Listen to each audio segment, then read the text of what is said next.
Started. But I think I know. I know we're short 2 council members, and Councilmember Rogers, I think, is joining us. He's somewhere here. We're going to excuse Councilmembers Kitchen and Fowler tonight. And if you would join me in standing and saying the Pledge of Allegiance, I'd appreciate it.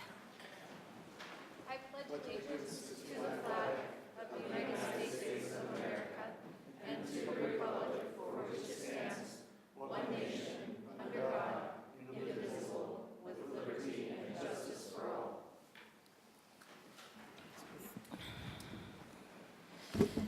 Thank you. We thank you for joining us tonight to witness your local government at work. I want to go through a little script that we do at every council meeting for rules of decorum in this historic room. I'll interject a tidbit of history that this is the last room in this building that is still used for its original intended purposes, which is lawmaking. And it is where our state legislature met for 20 years before our capital was finished. They say 7 of those chairs are sitting in our original chairs, and the rest were fabricated to replace them. So please respect the building with us, especially this special room. In order to be respectful of other people's comments, we ask that you avoid cheering or jeering, because it can make someone feel intimidated, or laughing, maybe if you can't help it. I'm not intimidated by your laugh, don't worry. Please also don't stand on the furniture, don't lean on Brigham, etc. If you have a sign or a prop or other piece of equipment, even a video camera, please don't cause a disruption or block other people's views. And please don't approach the dais. If you have a piece of information, a letter, a handout that you want to share with us, when you come up to the microphone there, just let us know, and one of our staff people can help distribute that so you can have your full 2 minutes to speak. Our staff is here to help you in any regard. Can I ask staff to raise their hands for who's in the room right now?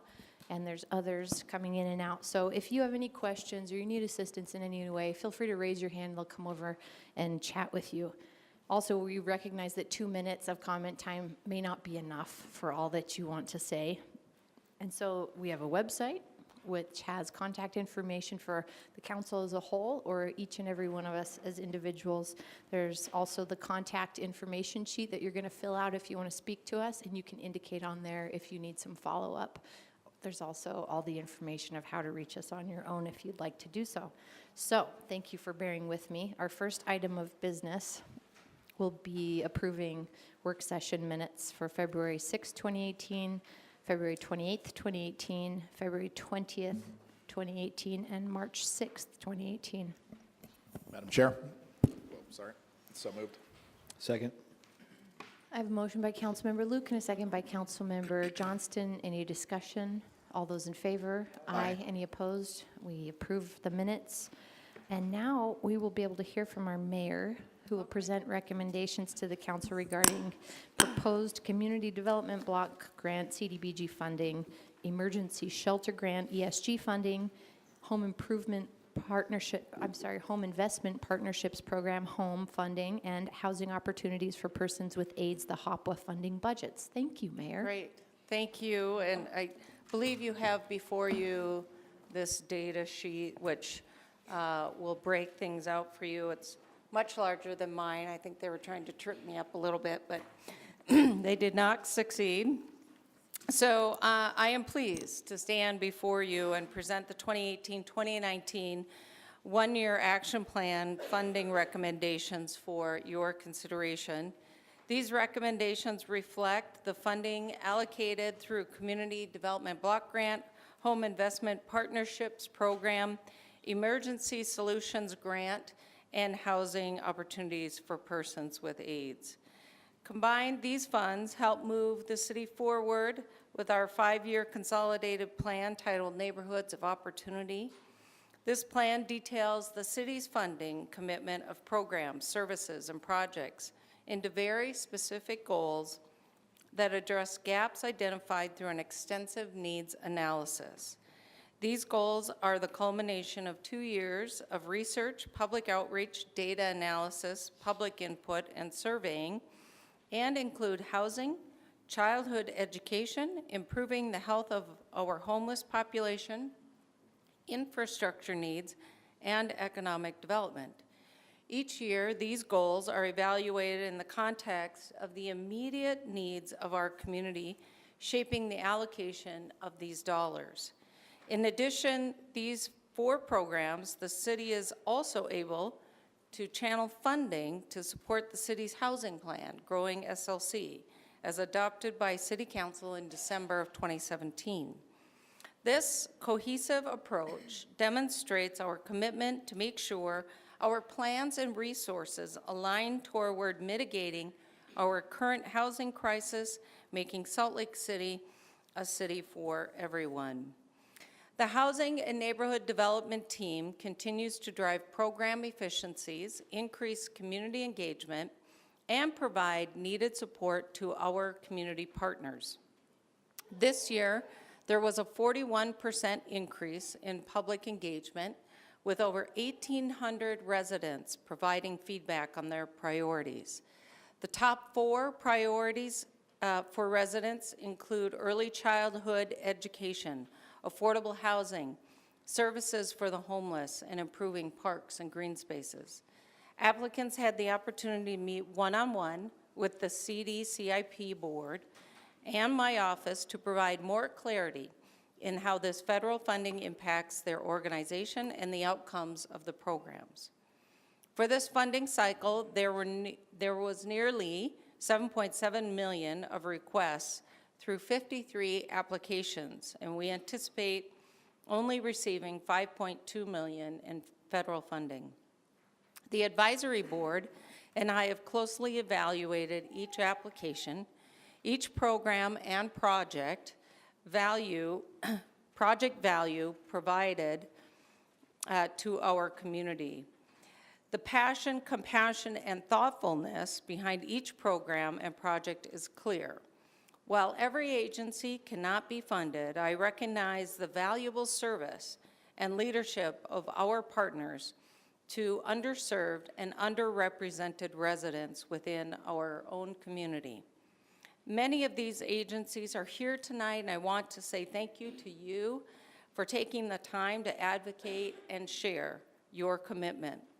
The programs and projects that are recommended for funding most closely align with the city's commitment of achieving the goals in the consolidated plan.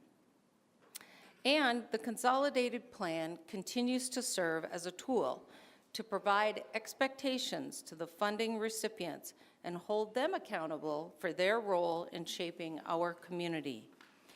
As I provide the recommendations to you, I commend the achievements of our housing and neighborhood development staff, as well as city staff across departments and divisions who collaborated during the application and funding deliberation process.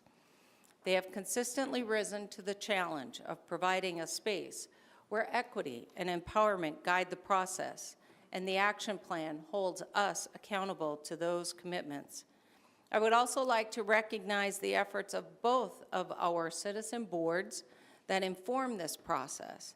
The 2 boards spend a total of 8 weeks reviewing applications, interviewing applicants, and evaluating each proposal for funding in the context of the plan. They are mindful that each dollar that is allocated in the recommendation is done with the people who will benefit from these programs and projects in mind. Thank you again for your time and consideration as you review and make final recommendations on this budget item. Thank you, Mayor, and thanks to the advisory board for CDBG every year for the work, dedication, and the thoroughness of their evaluation of the applications. And I'll take a moment in advance to thank the administration for the way that these applications have been presented to the council over the last couple of years, and what efficient improvement it has been for our consideration and deliberation. So that component of the CDBG grant public hearing is our 3rd item. We're going to get to it shortly. Our first public hearing, and the next step on our agenda, is a B1. It's the public benefit analysis for the road home lease. And I don't have any cards that are specific to that item. If there's anyone who wants to speak on that particular one, raise your hand. Douglas Cotent, you can come up to the mic and then fill out a card after, and this is for the public benefits analysis for the road home lease. What I'm wondering is, isn't the road home a place for homeless people? And if so, is it being sold to someone else or what? If What's happening? the back and forth we can do with a staff member, perhaps Russell, you could help Douglas get some answers to his questions. And then if you want to step aside with Russell, we could even do that now, Douglas. Thank you. Okay. Anyone else have items specific for this B1? Otherwise, I'll look for a motion. Madam Chair, I move the council close the public hearing and adopt the resolution to waive lease fees for the area at about 224 South 500 West Street. I have a motion by Councilmember Johnston, a second by Councilmember Luke. Is there any discussion to that motion? All those in favor? Aye. Any opposed? And that passes. I'm sorry, we just closed the public hearing, but we approved the resolution at the same time, right? Okay, we're doing okay. Attorney, thank you. We're on to item 2, which is our grant application for the 2018 Rocky Mountain High Drug Intensity Trafficking Area, HIDTA. I don't have any cards on this one either. Is there anyone who wants to speak specific to this grant application, public comment? Then I'll look for another motion. Madam Chair, I move the council close the public hearing and refer item B2 to a future consent agenda for action. Motion by Councilmember Johnston and a second by Councilmember Luke. Any discussion to that motion? All those in favor? Aye. And any opposed? That passes. We're on to B3, the one-year action plan for community development block grant and other federal grants for fiscal year 2018-19. And I'm expecting that there are some cards on this one, but I don't have any yet. But they're coming.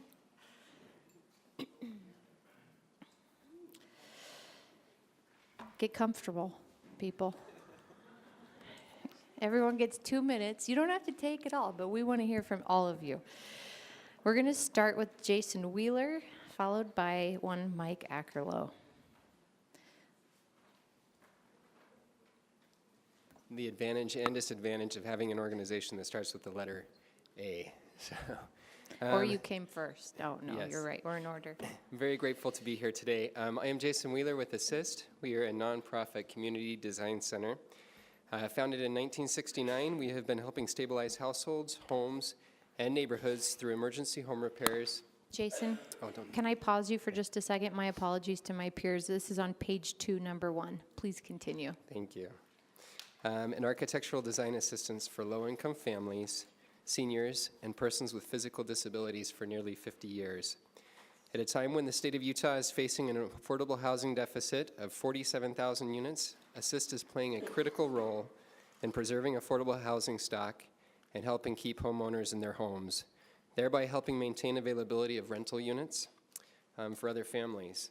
In this past year alone, we've completed over 407 applications for people throughout Salt Lake County, and we have completed 144 repairs at an average cost of $1,430 per repair, expending a total this fiscal year to date of $206,000 to benefit vulnerable residents in Salt Lake City.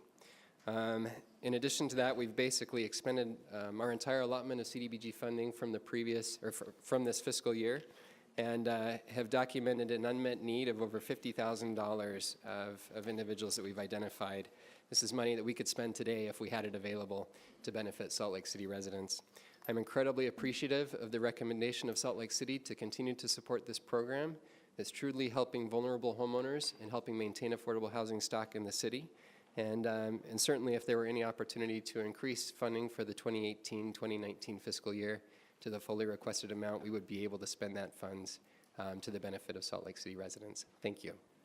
Thank you, Mr. Wheeler. Mike Ackerlow, followed by Billy Palmer. Good evening, council members. My name is Mike Ackerlow. I'm the CEO of the Community Development Corporation of Utah. We are a nonprofit that specializes in providing home ownership opportunities for those who are low and moderately low income. I'm sorry, Mike. I did it again, and I promise to get it right this time. Guys, it's on page 12, number 2, under home. Did I get a pause? Anyone? No, I'm sorry. I deducted that from your time, Mike. Man, now I have to talk really fast. Our organization has helped a lot of families in Salt Lake City reach the dream of owning their own homes. We have a home ownership pathway that starts with housing counseling and then into finance and eventually into the purchase of a home. We have 2 requests, a home request for $200,000, which provides down payment assistance. This gives home owners or home buyers, potential home buyers, up to $15,000 in grant funds for down payment assistance. These funds are well used and much needed. Every time someone can get a down payment grant, it helps them reduce their costs and save a little money, which is helping them create stability in their lives. And then our second application is for our administrative costs to run this program through CDBG. We requested $79,500. One of the hardest things that I'm learning about for nonprofits is the ability to raise funds for administrative costs. So we're very appreciative of these CDBG funds, and we need them so that we can implement these programs successfully and change lives of the people in Salt Lake City. So we appreciate your consideration, and Mayor, we appreciate your recommendation to the council, and thank you for all you do. Thank you, Mr. Ackerlow. So, guys, I really apologize. That was page 2, number 2, and page 12, number 2. Billy Palmer's here to speak to us about page 2, number 3, followed by Rob Ferris. Good evening, Mayor, council members. I am Billy Palmer, and I serve as the 2018 Board President of NeighborWorks Salt Lake. We are a volunteer majority resident board, and I also serve in that capacity as a resident from what I think is the best neighborhood in Salt Lake City, from Glendale. Andrew agrees. We started our mission to revitalize neighborhoods experiencing decline and empowering neighbors in 1977. We rebuild neighborhoods neighbor by neighbor, house by house, block by block, to ensure that residents have neighborhoods of choice. Given the challenges with housing inventory, these CDBG dollars funds are even more critical to help families fix their homes. For last year, we funded 8 first mortgages for a total of investment of $1.373 million. Funded 7 second mortgages for a total investment of $297,000. Funded 5 home improvements for a total investment of $133,000. Facilitated 60 loans for an investment of $1.1 million. 38 clients completed our over 304 hours of homebuyer education. 62 clients attended pre-purchasing counseling. As far as renovating problem properties, developing vacant land, and building affordable and market rate single and multifamily housing, we rehabilitated 8 real estate owned properties valuing at $1.6 million, sold 9 single-family residential homes valued at $1.9 million, strategically acquired 4 problem properties valued at $580,000, invested $1.4 million of $700,000 in the Marmalade Court 30-unit development. So we really stretch our dollars. In fact, I want to close with this. For every dollar that we receive, we leverage that money with another $59. So I'd like to thank you for your time and your service and your support. Thank you. Thank you, Billy. We're on to Rob Ferris, and this is CDBG page 5, number 1, followed by Amanda Hughes. Good evening. I just want to come here tonight. My name is Rob Ferris. I'm the CEO of Advantage Services, a 25-year-old nonprofit social enterprise working with people with disabilities and barriers. Before there was Operation Rio Grande, there was Salt Lake City and Advantage Services working with the homeless, partnering, working together. And I just came here tonight to thank you for your continued support in our endeavors. To date, we have employed through the city 500 homeless individuals, with about 60% of those being successful or moving on to better employment. So it's a vital program, and I just wanted to come and thank you and let you see a face with the name. Thank you. Thank you, Mr. Ferris. I love this night. It's such a great night to hear about everything that we get to be a part of. Amanda Hughes, this is page 5, number 2, followed by Kathy Barnhart.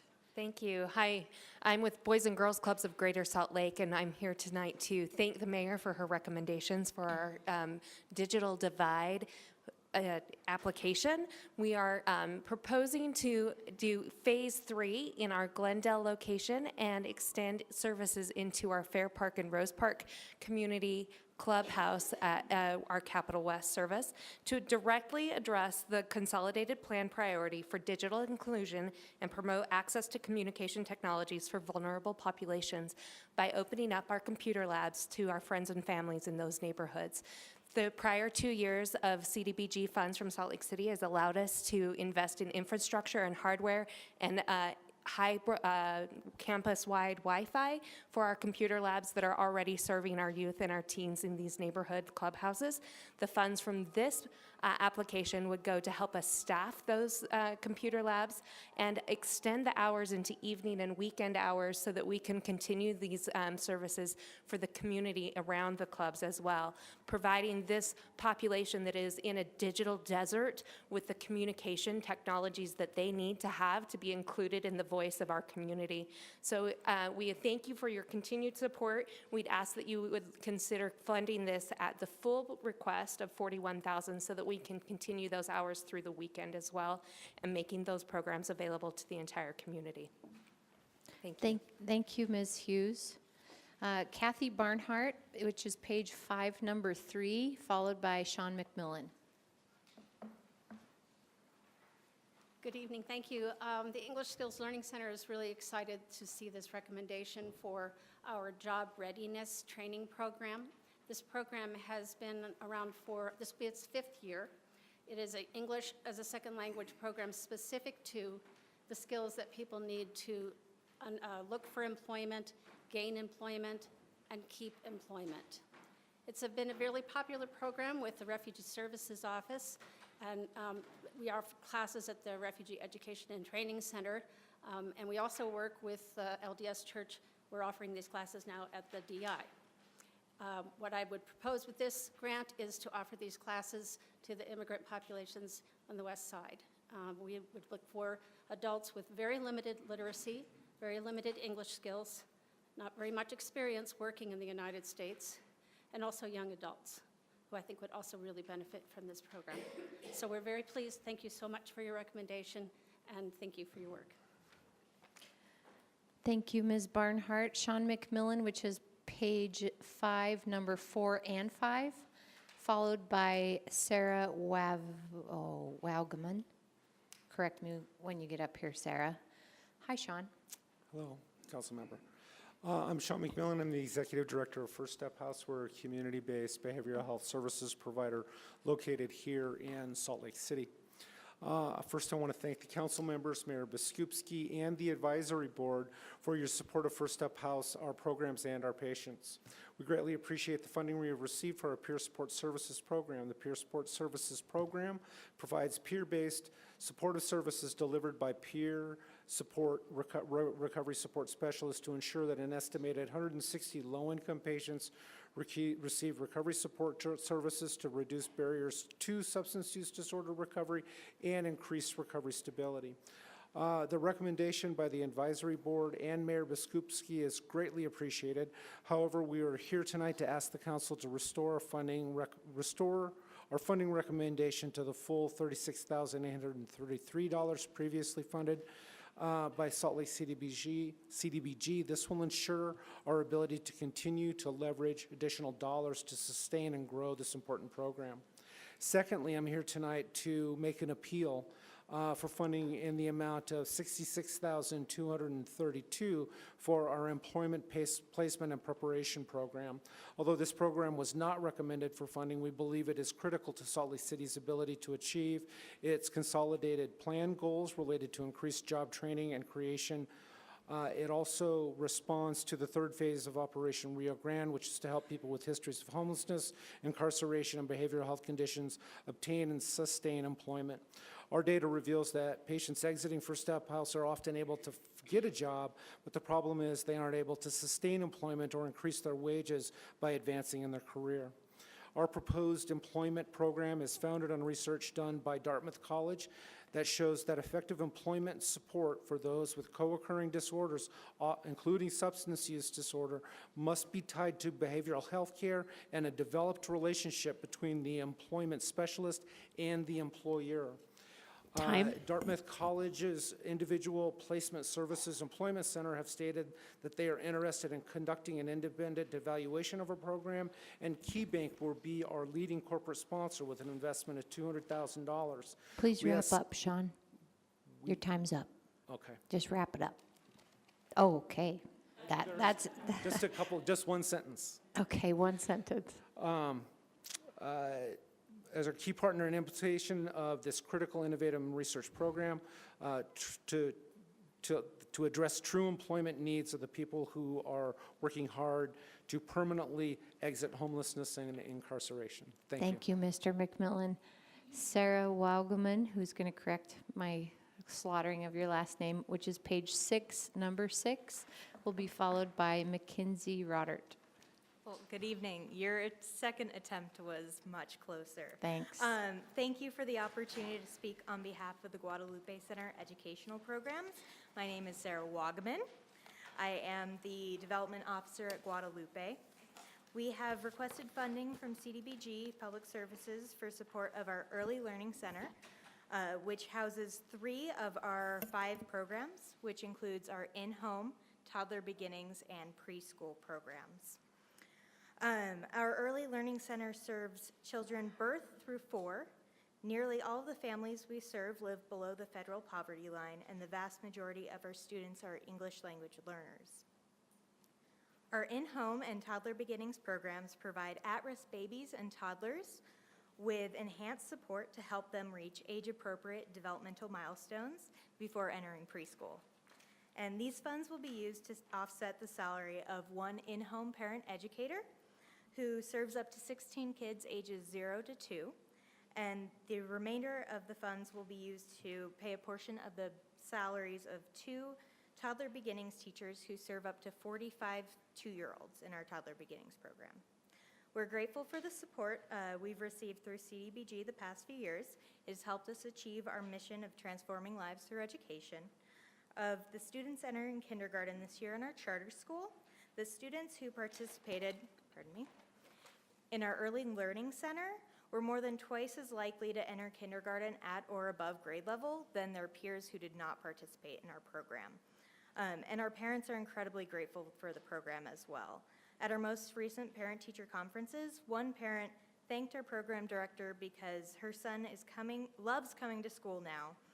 His language skills have improved dramatically, and he's prepared for preschool. So thank you again for considering our request and for all your past support. Thank you, Mayor and the Advisory Board. Thank you, Ms. Waugeman. Mackenzie Rodert, and I may be misreading your last name there. Please come up, and this is page 6, number 7. And Mackenzie will be followed by Robbie Catalano. Forgive me. Please Hi. go ahead. It's Mackenzie Rodarte. Thank you. Thank you for having us. I appreciate the opportunity to be here. I am the development director for the Haven, our Helping Hand Association. The Haven has been providing substance abuse treatment since 1969 for low-income individuals. One major piece, I'm here to appeal to you, the council members, in order to restore funding for the Haven in the amount of $30,000 to help pay for our case managers and client advocates working in our transitional housing program. Our transitional housing program is a step-down level of care for those that are involved with residential treatment, not just within the Haven, but anyone, whether they come directly from prison or jail, or other community providers, or just have, any outpatient program. In order for people to find foundation in recovery, it's important that they have stability, and that's exactly what our transitional housing program provides. They're provided with felon-friendly employers. Our case managers work very closely with the criminal justice system in order to help them restore, get off of probation, pay off their fines, and things that enhance their ability to live with self-efficacy once they leave our program. 45 to 50% of our clients come directly from Salt Lake City, and more than that, make Salt Lake City their home once they leave our treatment facility. It really is an incredible program. People are able to find resources and able to gain self-sufficiency and maintain sobriety and become successful members of our community. And so we're just hoping that the council and Mayor Biskupski, that you will provide the Haven funding in order to continue our efforts to help these people. And a lot of our clients come directly from prisoner jail, like I mentioned, which is they work closely. Our case managers have to work very closely with them in order to help them gain self-sufficiency. So thank you. I'm out of time. Thank you, Ms. Rodarte. We have Robbie Catalano, which is page 7, number 11, followed by Joanna Wheelton.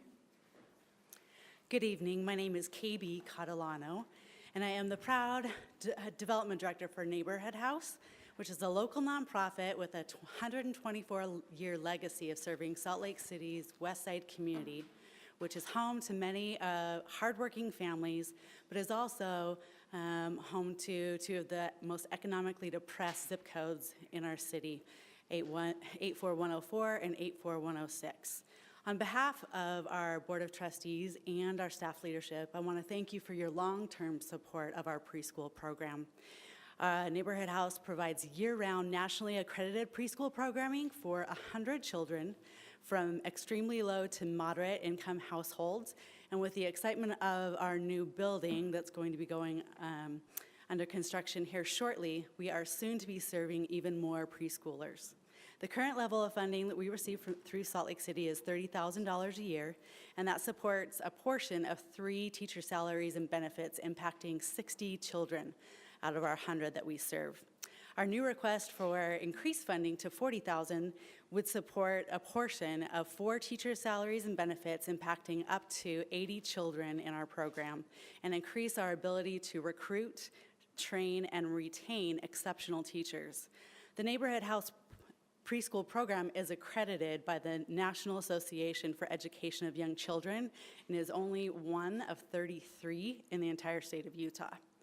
We utilize standardized curriculum and tools that help us provide the exceptional programming, and we are, through our accreditation and the assessments and curricula that we do provide, it does require a teaching faculty that is highly skilled and trained to effectively assess each individual child's development. We work very hard to ensure that all children are meeting developmental milestones and are kindergarten ready. Our program is also uniquely responds to the parents of the families that we serve. Bottom line is that Neighborhood House believes that income should not determine a child's academic or social success. We thank you for your support and hope to be funded again this year. Thank you, KB. All right, Joanna Wheelton, and that's page 7, number 12, followed by Stephanie Jensen. Good evening. My name is Joanna Wilton, and I'm the Director of Administration with Odyssey House. Odyssey House respectfully requests funding from Salt Lake City CDBG funds tonight for our vocational training program. Through the support of Salt Lake City in this past year's grant, the vocational training program was an integral part of renovating 3 Odyssey House facilities, enabling us to increase our adult residential capacity from 124 beds to 240 beds. This increased need was a direct result of Odyssey House participation in treating community members from Operation Rio Grande. Through this effort, adult clients in residential treatment directly participated in demolition, drywall, painting, plumbing, flooring, electrical, and other construction trades. The renovation of these 3 buildings through the hands-on day in and day out work of our clients will be a legacy for decades to come. Of the 4,185 community members treated in fiscal year 17, 92% were low income, 90% struggled with co-occurring mental illness, 94% were unemployed, 59% were homeless, 48% had recently been incarcerated, and only 4% were currently enrolled in school or job training at the time of admission. Of the 485 individuals who participated in vocational training last year, 100% received sober living services, 100% received job training, 43 were placed in private industry jobs during treatment, and another 25 were directly hired post-treatment. An exciting number is that 3,822%, their average income increased by 3,822% from admission to graduation. At Odyssey House, our mission is to empower people to help and build better lives. I thank you for your time tonight and for your consideration. Thank you, Ms. Wilton. We have Stephanie Jensen, which is page 7, number 16, followed by Kim Correa. Hi, my name is Stephanie Jensen, and I'm the Executive Director of Salt Lake Donated Dental Services. Nearly 30 years ago, local dentist Dr. Ralph Montgomery started Salt Lake Donated Dental Services to offer quality, comprehensive dental care for those in Salt Lake City without access to dental services. Having lost all of his teeth in his early 20s due to poverty, Dr. Montgomery understood firsthand how debilitating it is to lose your teeth and not have the means to replace them. Consequently, Salt Lake Donated Dental Services was created with a unique approach to resolving dental neglect. Donated Dental not only assists our patients in restoring their oral health, but also in maintaining it. 1/4 of all of our patients are homeless. Donated Dental has requested $30,000 from CDBG to enable our volunteer dentists to continue providing preventive, restorative, and emergency dental care for Salt Lake City's homeless. We are a unique project from other dental clinics serving Salt Lake City's homeless. We are unique in the sense that we provide access to preventive and restorative dental care and simply only emergency services. We believe offering a comprehensive approach provides patients to receive the highest level of care while providing the best investment for our donors. This enables our patients the dental care they need so they're able to transition from homelessness. As they are transitioning, our program is set up to provide a dental home and continue to offer dental services and support until they can afford care in a private dental office. Salt Lake Donated Dental Services has appreciated our relationship with the city over the past years, and thanks you for your continued investment in oral health for the underserved. Thank you so much. Thank you, Ms. Jensen. Kim Correa, which is page 8, number 18, followed by Matt Minkovich. Hi, I'm Kim Correa with the In-Between, the Hospice for the Homeless. Mayor, thank you for your recommendation. Since we opened about a little over 2.5 years ago, we've housed about 160 people, providing them with temporary medical housing, helping 41 of those individuals experience the end of life with dignity. Our 16 beds are full every night, and so we know there's a lot more need in the community. But we're very pleased to just update you with the fact that we're in the final stage actually of acquiring a new facility that's larger in Councilwoman Mendenhall's district, and more information on that should be forthcoming by the 1st of April, and we will go public with that information. We'll start out with 25 beds at a minimum in that facility, and it has the opportunity to expand to possibly up to about 80 beds as we move forward and gain experience operating as a fully licensed assisted living facility. So the funding is very critical because we're taking on, especially in this first year of operating, a much higher occupancy cost, additional staffing. We have to hire a nurse, a dietitian, food service staff, things that we have had with a very small staff. We've been able to do that up until this point, and with many volunteers, and now we'll have to bring in some additional staff. So thank you again, Mayor, for your recommendation. We hope that you will consider her recommendation as you go through the process and help us get through this first year. And just a quick reminder that, for everybody who's at the in-between, we're eliminating those unnecessary 911 calls, and that falls predominantly on Salt Lake City services, fire and police services. So if we can just even save 100 unnecessary 911 calls, that saves over $200,000 for the city. And we do that by mitigating and triaging those individuals to make sure it's really a medically appropriate 911 call. So thank you very much. Thank you, Kim. Matt Minkovich will be up next, followed by Stacy Stevens. And before you start, Matt, council members, I'm going to orient you to 4 pages here. Page 8, we've got items 19 and 20. Page 10, number 1, page 11, number 2, and page 12, number 3. Go ahead, Mr. Minkovich. Thank you. Thank you to all the members of the council. Mayor Biskupski, to you and your team, I want to thank you. I want to thank all the volunteers in the Citizens Advisory that helped you through this process. I want to thank all our providers that are here this evening that form the fabric of goodwill in our community. I know that all are worthy, and it is a privilege for me to represent my team at the Road Home that works beside this network of providers to do our part. We are grateful for the resources that you provide in helping us to help people to overcome homelessness. And in a nutshell, you're with us every step of the way. You're at the front doors of the shelter as we're helping people to get in, to get off of the cold streets. You're inside the shelter helping us to work beside people to help them refine their plans to help get out of homelessness and into housing. Rapid rehousing is an incredibly important component of what we do. You're there at the end as people move out and find their way into the affordable housing that, with your help, you are creating in this community. So critically important, ending homelessness. So for the 8,000 people we served last year, for every penny you provided us and we dutifully spent and invested, for the 1,200 people we served last night in shelters, for the 1,600 people that are in housing through our team's efforts and through your support in collaboration with others, I want to thank you all. And I set my timer a little early so that I could yield some time to some of our fellow providers that Sorry, may we go don't over. allow that, though. Thank you very much. Thank you, Matt. It's always a pleasure. Stacy Stevens will be on page 8, number 21, followed by Amberly Phillips.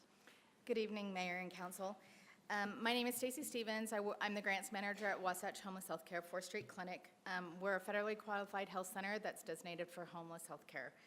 Over the past 10 years, 4th Street Clinic's medical outreach and services team has appreciated the support of Salt Lake City CDBG funding. This year, we were not recommended for funding and would like to appeal for funding. MOST provides invaluable medical care and support services to Salt Lake City's vulnerable homeless individuals.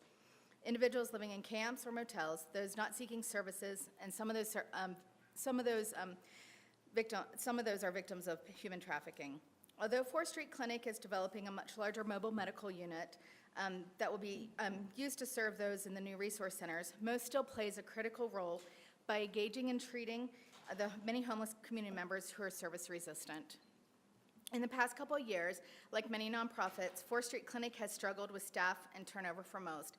We realize this has affected our ability to expend funds. Nationally, there has been a provider shortage. Recruitment has been challenging for most healthcare centers, and even more so for those designated as homeless. We are excited to report we have been fully staffed for over a year, and in the past 6 months, MOST has provided medical care to 214 unique individuals and over 700 encounters. Without this program, many would go without care. We would like to thank Salt Lake City's leadership and appreciate their responsiveness in addressing these challenging and complex issues. There is no easy answers, but 4th Street wants to continue to be part of that solution. We would respectfully request that funding for our medical outreach and services team be reconsidered. We're the only agency in Salt Lake City who provides these essential medical services to these vulnerable members of our community. Our MOST team goes out into camps, we go out on the streets, and most of these individuals are on the street and homeless. And in the last year, 100% of them were below the 100% of the federal poverty level. So thank you for your reconsideration. Thank you, Ms. Stevens. Amberly Phillips is page 8, number 22, and page 10, number 4, will be followed by Kathy Bray. Good evening. I'm Amberly Phillips, Chief Development Officer at YWCA Utah, and I'd like to start by thanking the mayor, the advisory committee for their recommendations this year, as well as all of you for your past support of the YWCA's Women in Jeopardy program, as well as our residential self-sufficiency program. Both of these programs provide emergency shelter and housing for women and children fleeing domestic violence. These are families who have become homeless because they are no longer safe at home. The 2017 point-in-time count indicated that fully 30% of the homeless population sheltered were victims of domestic violence, and the YWCA has been at the forefront of offering these services since 1977, so 41 years. Last year, 694 women and children found shelter at the YWCA through the Women in Jeopardy program, and fully 48% of them were from Salt Lake City. Unfortunately, we were unable to meet over 1,400 requests for service, and our shelter provides the essential basic needs, including food, shelter, clothing. Through the Salt Lake Area Family Justice Center, we can provide assistance with protective orders as well as other services, helping to meet medical needs as well as many other things. And of course, part of this funding request does assist children who come to the YWCA. We actually serve more children than we do adults on campus. And just today, I was fortunate to hear from a young mother who had 3 kids and spoke very touchingly about the trauma that her children had witnessed at the hands of her abusers. So those children's services are absolutely essential and a critical piece of this request. The other piece, of course, is our transitional housing for women without dependent children. We currently operate the only transitional housing facility for single women who are victims of domestic violence in the state. So we really appreciate your support and consideration of these requests. Thank you. Thank you, Ms. Phillips. Kathy Bray will speak to page 10, number 3, and she'll be followed by Patrice Dixon. Hello. Good evening, council members, Mayor Biskupski. It's great to be with you this evening. I'm Kathy Bray. I'm the president and CEO for Volunteers of America, and I'm here to speak about our application for emergency shelter to serve homeless youth ages 15 to 22. Really appreciate the mayor's recommendation. Thank you so much to help us keep the doors open and provide a safe place for homeless youth in our community. Last year, we served 700 different individuals, and they needed a safe place. And now, after some good sleep and some nutrition, they're waking up and they're acting in a way that's moving them towards self-sufficiency and healthier lifestyles, and we're really happy for them.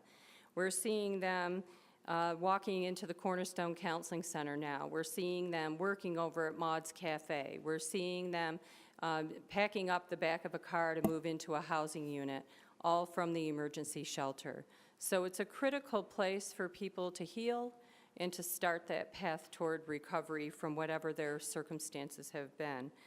We're very pleased to leverage these funds with other government levels of funding, as well as private donations and the use of many volunteers in our community. Also, just would really encourage your endorsement of the recommendation, as this is a vital step toward refiguring our homeless services system in Salt Lake City and in our county. And so thank you very much. The youth are counting on us. Thank you, Ms. Bray. Patrice Dixon will speak to item page 11, number 1, and page 12, number 1, page 14, number 2, and will be followed by Zach Bell. Thank you. I appreciate the opportunity to speak to the council tonight. I'm Patrice Dixon. I am acting COO of Social Services for Utah Community Action. Utah Community Action thanks the Mayor's Office for this year's funding recommendations, and also the council for your time and consideration of this funding and for your past support. This year, 3 of our critical short-term rental assistance housing programs are recommended for funding under ESG, Home TBRA, and HOPWA. Utah Community Action's mission is to empower individuals, strengthen families, and build communities through self-sufficiency and education programs.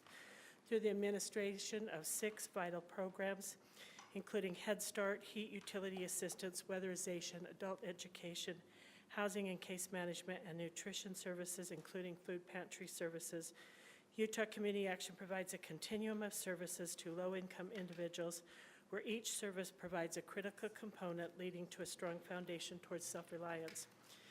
Utah Community Action uses a prioritization process to ensure that eligibility for these programs is screened and verified regarding income and need, identifying those who have the highest risk and helping the most vulnerable populations. These programs are paired with holistic case management services, assisting 155 households comprised of 465 individuals this past year. These households receive an average of 2.5 months' rent and case management services, which are pared down with a unit cost of $1,200 and an average of $1,000 per household. Utah Housing Programs provide vulnerable households with temporary rental and deposit assistance. This assistance facilitates housing stability by helping clients maintain or establish new housing and empowering those in poverty with resources that promote self-sufficiency. Financial assistance and case management are delivered based on each household's need and with timely interventions empowering households with skills and education meeting individual needs. And we thank you for your time and consideration. Thank you. Thank you for being with us, Ms. Dixon. Zach Bale will speak to page 14, number 1, and will be followed by Brad Clemens. Great, thank you for having me, Mayor and City Council. Speaking to the HOPWA funds, these are tenant-based rental assistance. We receive them at the Housing Authority of the County of Salt Lake. I'm Zach Bale, I'm Director of Operations. With the funding, it's the one unique funding that we have for individuals living with HIV and AIDS. Across the state, approximately 2,500, 3,000 individuals are living with HIV and AIDS, and often have to make an incredibly difficult decision at times of whether to continue providing medical treatment, either for themselves or someone in their household, or to continue paying for housing. There's been a lot of large conversations about the rising cost of housing, and this fund really seems to be quite critical for a number. To paint a picture, we serve approximately 45 households with this tenant-based rental assistance, on average income of about $13,000. Medical costs for these households typically tend to be $2,000 to $3,000 on average, so if I do my math, about a little less than $1,000 is left per month to cover all the rest of the costs of life, housing, food, incidentals. So this is a really critical component for these households. They end up paying 30% of their income towards rent. In terms of success, 97% of our households successfully maintain housing, and we're seeing about the same percentage adhering to their medical treatment and ultimately successful viral suppression. And I think that really benefits on two ways. Viral suppression reduces the risk of transmission, so the community impact. I think more importantly for these households, continuing to live a long and healthy life. About half of our households are families, to make sure that them as parents continue living healthily, to be there as parents for their children. So thank you very much. And just a shout out to the department hand, provide exceptional technical assistance and great leadership across the number of housing providers. So just a quick thanks to them. Thank you, Mr. Bale. Brad Clemens will speak to the same item, page 14, number 1, and be followed by Jared Hafen. My name is Brad Clemens. I'm with the Housing Authority of the County of Salt Lake, and I appreciate the recommendation for funding. We really see our place in this continuum of services as being providing housing services for those with the highest barriers. So we provide the long-term rental assistance, and we partner with Utah Community Action, with Utah AIDS Foundation, in them providing the case management and short-term assistance. So we really see we are a player in this, and so we thank you for your support in this, and thank you so much. Thank you, Mr. Clemens. Jared Hafen will speak to page 14, number 3, and be followed by Deborah Lucero Savels. And good evening, council members and Mayor Biskupski. Thank you for the opportunity to address you this evening. My name is Jared Hafen. I'm the programming director at Utah AIDS Foundation. The Utah AIDS Foundation truly appreciates Salt Lake City's past support. Housing remains the most vital tool we have to ensure people living with HIV remain stable in their medical care and adherent to their medications. The Utah AIDS Foundation appreciates your consideration for continued partnership. Thank you and have a good evening. Thank you, Mr. Hafen. Deborah Lucero Savels is up next, and that is the last card I have for CDBG. So if you're here to speak to CDBG, please raise your hand. We'll get a card in your hands. Otherwise, pull that mic down if you would so we can all hear you. Oh, you have just aim it a little closer. Yes. That's all. Thank you. Thanks, Kim. I'm representing me, being homeless. I've gone through all these agencies, all of them, okay? They want money, but ain't nobody gonna quit the substance abuse unless they want to. Other than that, it keeps your guys' jobs, it keeps your guys' buildings and everything else. But I'm still homeless. I've been homeless since 2010. I have paperwork going back to 2004, okay, from the road home. And, you know, I keep asking for housing because I'm a felon. I have paperwork going back to 1980. And because I am a felon, nonprofit housing just told me last week they will not give me housing because of my criminal background. Okay, I got a background. So does everybody else. So mine's more extensive than others. But I've gone to several of the housing places, and there's people in there that have longer histories than I do. How do I know? Because I know them. You know, and everybody wants money for this and this and that, but I don't see it going nowhere. I've been out there. I was out there on the street. I was out there on the pavement for 3 long years. And the money, the donations, I've seen it go in the road home and into the employees' things, not to the people. I've been there. I've seen it. You know, I'm tired. I'm tired of being out here. You know, I'm tired of sleeping out in my car. And I'm disabled, and I can't get anybody to hear me. And I want some housing. And the funding, it ain't going. Time? Huh? Just thought I'd waste my... No, Deborah Lucero Sevils, thank you for coming tonight and speaking to us. Deborah's the last card that I have on this item, and I think that it's a poignant end to our public comments here. If I might take a moment of personal privilege to, you know, reflect on the decreasing funds every year that we get from the federal government, the increasing need in our community for money like this.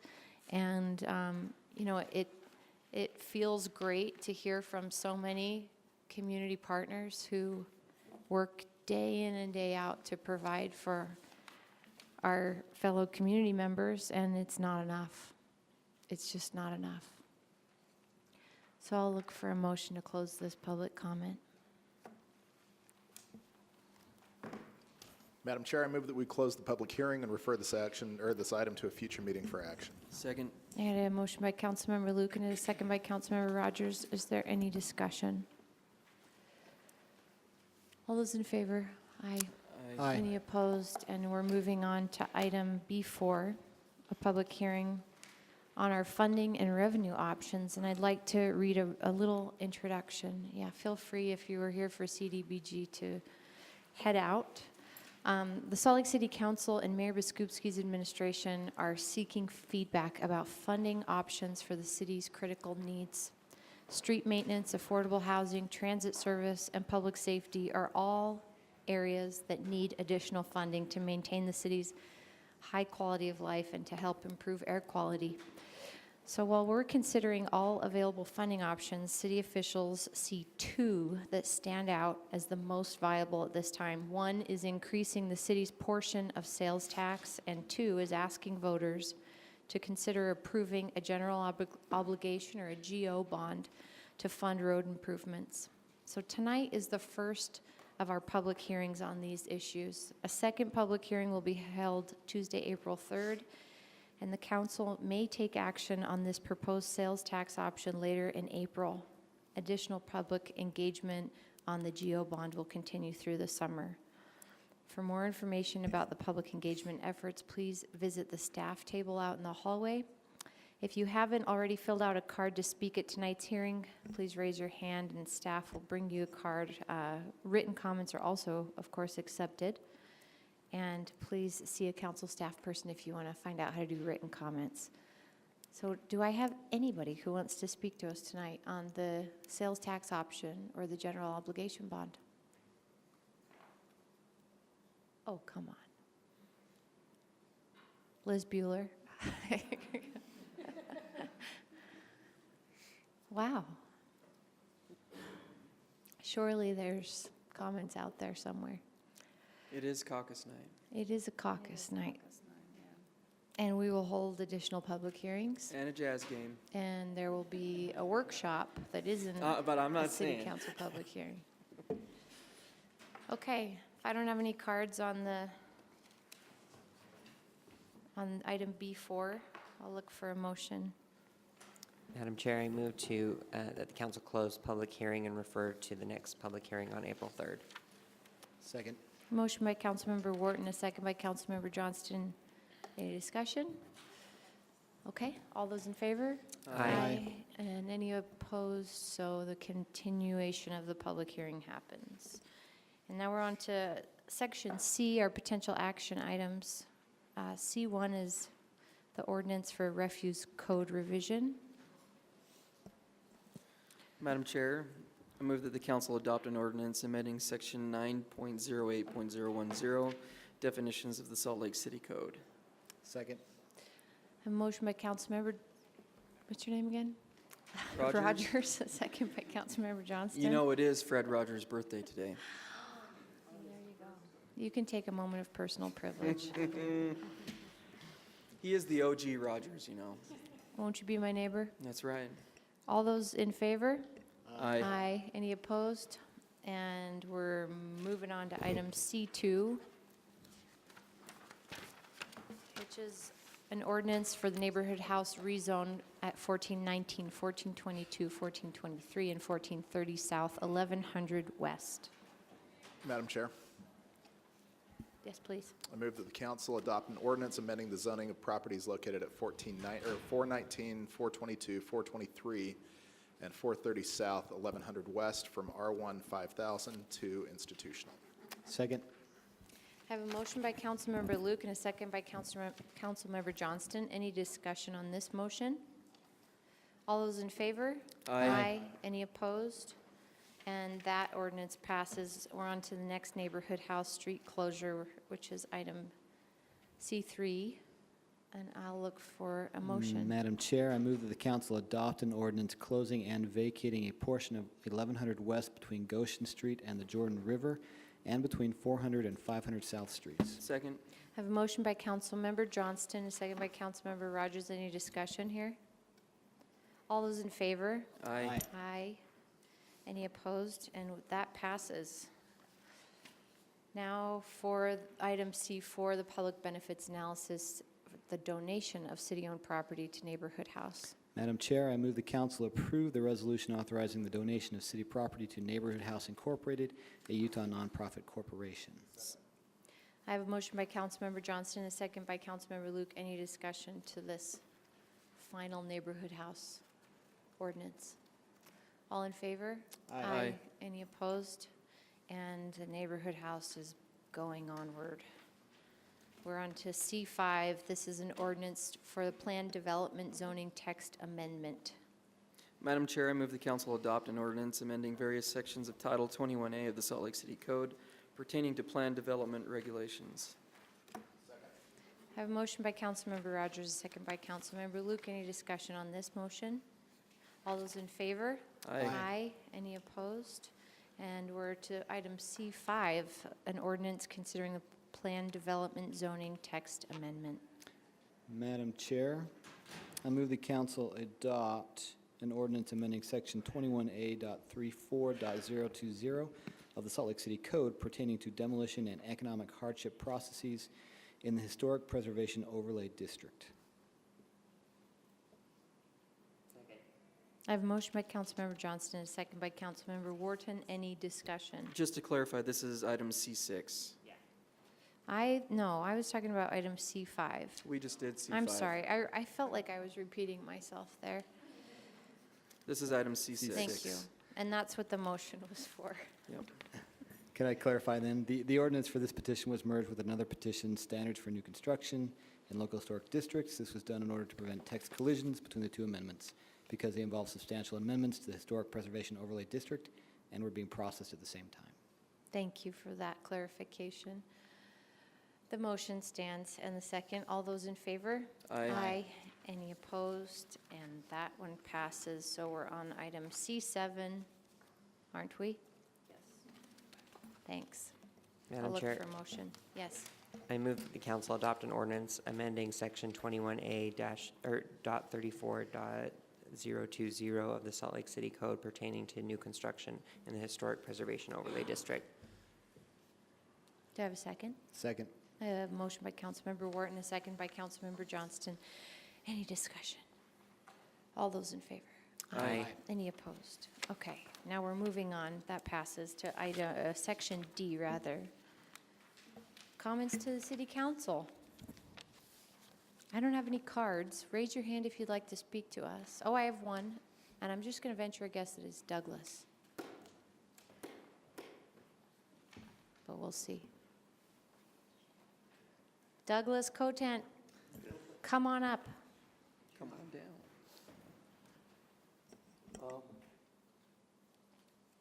My first question is, that lady who was speaking who was homeless, is there anything we can do to help her? Anything at all? I couldn't answer at this moment. Okay. Well, anyway, I've been